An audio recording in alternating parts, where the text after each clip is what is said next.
Welcome back in Masi Sivasram Inter College online classes.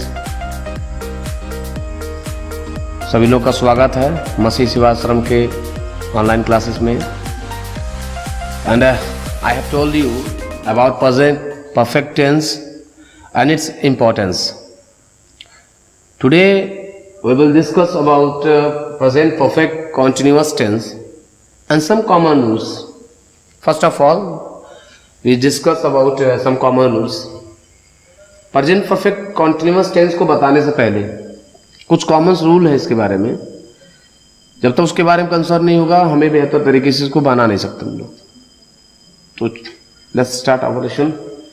चलिए पता करते हैं वो कॉमन रूल्स क्या है, क्या हमको जानना है।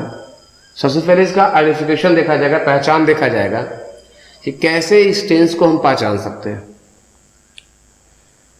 प्रेजेंट परफेक्ट कॉन्टिन्यूअस टेंस और प्रेजेंट कॉन्टिन्यूअस टेंस, इन दोनों में जो आइडेंटिफिकेशन होते हैं, जो पहचान होती है, वो लगभग सिमिलरिटी इनके अंदर होती है। क्योंकि ऐसे टेंस के लास्ट में रहा है, रही है, रहे हैं एक्सेट्रा मतलब इत्यादि शब्द आते हैं और ऐसा लगेगा कि काम जो है वो चालू है, कंटिन्यू है। यही चीज जो होती है वो प्रेजेंट कॉन्टिन्यूअस टेंस में भी होती है, उसमें भी काम का शुरू होना पाया जाता है। लेकिन डिफरेंस क्या है, इस पर थोड़ा सा फोकस करना हमको। प्रेजेंट कॉन्टिन्यूअस टेंस में काम तो कंटिन्यू होता है, चालू होती है, लेकिन उस वर्क का टाइमिंग नहीं होता है। यानी जो काम कंटिन्यू चल रहा है, वो जो काम चल रही थी, वो काम कब से शुरू हुआ, उसकी बिगिनिंग्स कब हुई, कब शुरुआत हुई, यह चीज हमको नहीं पता होता है। और प्रेजेंट परफेक्ट कंटिन्यूअस टेंस में सबसे बड़ी खूबी यही है कि इसमें काम के चालू होने के साथ साथ काम के होने का समय होता है। यानी जो वर्क होते हैं उसका टाइमिंग होता है कि जो वर्क चल रहा है वह कब से शुरू हुआ। तो डिफरेंस सबसे बड़ी बात ये ध्यान रखेंगे। फिर से प्रेजेंट कॉन्टिन्यूअस टेंस में समय की कोई पाबंदी नहीं होती है, इसमें समय नहीं बताया जाता है। काम तो शुरू होता है लेकिन काम के शुरू होने का समय नहीं दिया होता है। लेकिन प्रेजेंट परफेक्ट कॉन्टिन्यूअस टेंस में काम के शुरू होने का समय दिया होता है। सबसे कॉमन रूल की बात यह है। सेकंड क्या होते हैं, आप उसमें इज एम आर का यूज किया करते थे सब्जेक्ट के अकॉर्डिंग। यहां पर हम सब्जेक्ट के ही अकॉर्डिंग सिंगुलर सब्जेक्ट के साथ हैज बीन का प्रयोग करेंगे और हैड बीन का प्रयोग करेंगे। तो इसके फॉर्मूला मैं आपको आगे बताऊंगा, लेकिन सबसे पहले हम चलते हैं और कुछ इसके आगे। इसमें और एक चीज आएगा जो समय बताने वाला चीज होगा, जो टाइमिंग बताने वाला चीज होगा, वो काम कब से हो रहा है। इसे एक शब्द होता है, वो शब्द होता है से। जो से शब्द होता वर्ड होता है, इसकी जो इंग्लिश यूज किया जाता है, इसमें सिंस और फॉर का यूज किया जाता है। गौर करेंगे, सिंस और फॉर, ये दोनों जो शब्द होते हैं ये से के लिए लगाए जाते हैं, क्योंकि यही इंडिकेट करता है हमको कि काम शुरू कब से हुआ। इससे यानी एक तरह से कह सकते, इससे की इंग्लिश क्या मानती है, सिंस और फॉर। यानी काम के शुरू होने का जो इंडिकेशन होता है, जो समय होता है, वह इससे के द्वारा हमको पता चल जाता है। ठीक है। अब आपको देखना यह है कि जो सिंस और फॉर का यूज इस सेंटेंस में, इस टेंस में किया जाएगा, कहां पर सिंस का यूज करेंगे, कहां पर फॉर का प्रयोग करेंगे, क्योंकि ये कॉमन चीज है। ध्यान रखेंगे, हल्का से मिसअंडरस्टैंडिंग हुआ तो सेंटेंस आपका गलत भी हो सकता है। सिंस का यूज वहां करेंगे, आप ध्यान से समझेंगे। एक तरह समझने के लिए, बेस्ट अंडरस्टैंडिंग के लिए, एक कॉलम में आप दो इसके कॉलम बना सकते हैं, एक सिंस और दूसरा कॉलम ऑफ फॉर का बना सकते हैं। क्योंकि फिर एक बार बताना चाहूंगा, वाक्य में सेंटेंस में जो से शब्द आएगा, से, यह से जो है वह समय को दर्शाने के लिए प्रयोग किया जाता है, और इसकी इंग्लिश जो होती है वो सिंस और फॉर होती है। अब हमें बताना यह है कि से की जो इंग्लिश सिंस और फॉर होती है, कहां पर सिंस का यूज किया जाएगा, कहां पर फॉर का यूज किया जाएगा। इसके लिए ध्यान देंगे, पहले आप इसमें समझ लेंगे सिंस का कहां प्रयोग किया जाता है, यूज कहां किया जाता है। सिंस हमेशा दिनों के नाम के साथ प्रयोग किया जाता है। दिन का नाम जैसे क्या, Sunday, Monday, Tuesday, Wednesday, Thursday, Friday, Saturday etcetera. ये सारी चीजें अगर दिन का नाम है, दिन का नाम ध्यान रखेंगे, अगर प्रॉपर की बात की गई है, उस चीज का, उस दिन का नाम बताया गया है कि इतने दिन से नहीं बल्कि इस दिन से उस दिन का नाम है, यानी 7 दिन से किसी भी दिन का नाम है, तो हम सिंस का प्रयोग करेंगे। दूसरा स्टेप क्या आता है? बजे के साथ, यानी एक तरह से कह सकते हैं सिंस जो होता है वह पॉइंट ऑफ टाइम के लिए प्रयोग किया जाता है। पॉइंट ऑफ टाइम का मतलब क्या? निश्चित समय। और जो फॉर होता है वो पीरियड ऑफ टाइम होता है, PEROD। पीरियड ऑफ टाइम का मतलब क्या?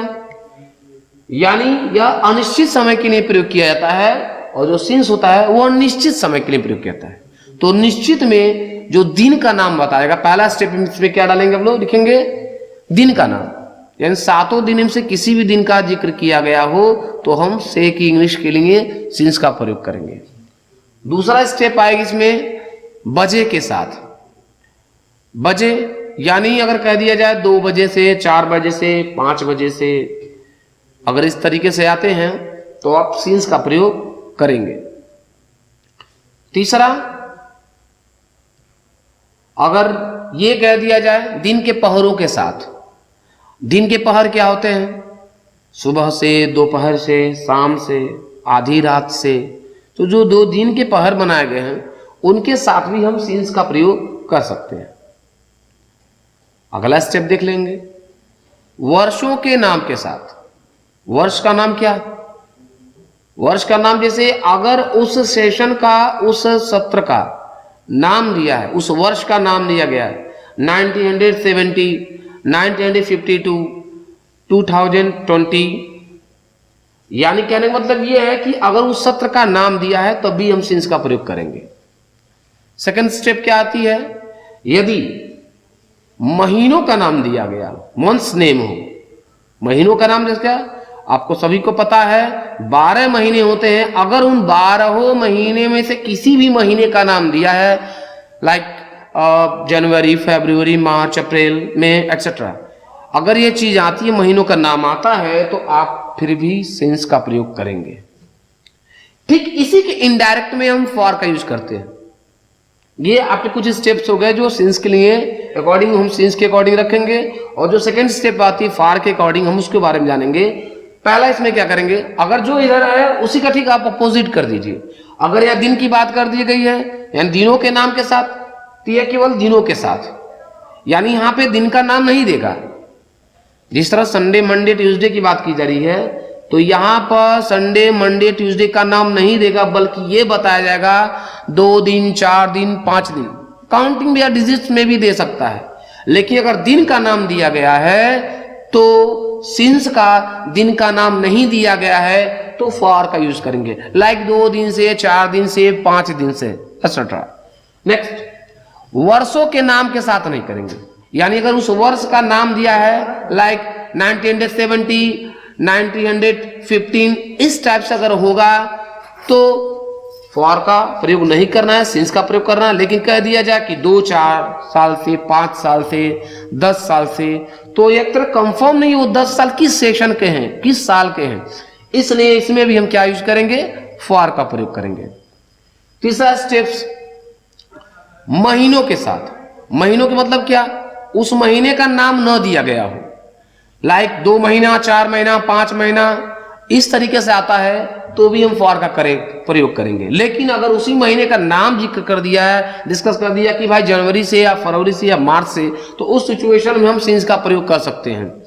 दिनों के साथ भी बता गया, ये तो दोनों तरह के आपको मैंने बताया कि किस सिचुएशन में आप सिंस का प्रयोग करेंगे और किस सिचुएशन में आप फॉर का प्रयोग करेंगे। अगर फिर भी आपको इसमें कोई दिक्कत होती है तो मुझसे डिस्कस करके इसके बारे में डिस्कस कर लेंगे। तो यह इन दोनों का जो ट्रेजेडी है, इस चीज को बेहतर तरीके से समझेंगे तभी हम इस टेंस में सिंस और फॉर का प्रयोग बहुत बेहतरीन तरीके से कर सकते हैं। तो first of all, how to use since and for must to be concern and must to be mind your mind. Thank you.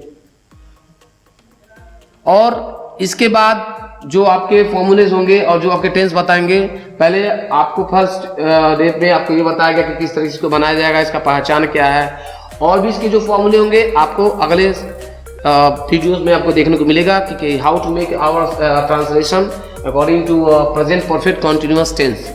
आपको बताया जाएगा किस तरीके से इसको हम ट्रांसलेट करेंगे। तो अभी कुछ फॉर्मूलेस थे, कुछ नियम थे, उसके बारे में डिस्कस मैंने किया है।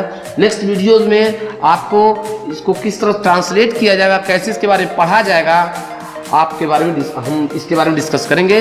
तब तक के लिए इतना ही है। Okay, stay home, stay safe, thank you.